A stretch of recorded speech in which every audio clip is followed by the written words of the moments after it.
যে হামলা হয়েছে, এই হামলার পরে আমরা নিশ্চিন্তে আর বাড়িতে ঘুমাতে থাকতে পারি না।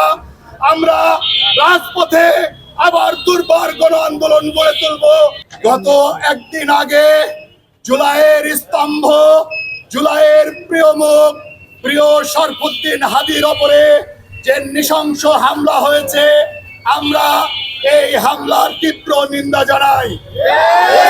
হাদির পরে হামলা, জুলাইয়ের গণঅভ্যুত্থানের ওপরে হামলা, উসমান হাদির পরে হামলা, বাংলাদেশের স্বাধীনতা সার্বভৌমত্বের ওপরে হামলা, ওসমান হাদির ওপরে হামলা, বাংলাদেশের নির্বাচন বানচাল করার জন্য হামলা, এই আওয়ামী ফ্যাসিবাদী অপশক্তি এবং পার্শ্ববর্তী রাষ্ট্রের ষড়যন্ত্রে যে হামলা হয়েছে, আমরা এই সরকারের কাছে আহ্বান জানাই দ্রুততম সময়ে এই ষড়যন্ত্রের মুখোশ উন্মোচন করে জাতির সামনে এর মুখোশ খুলে দিতে হবে।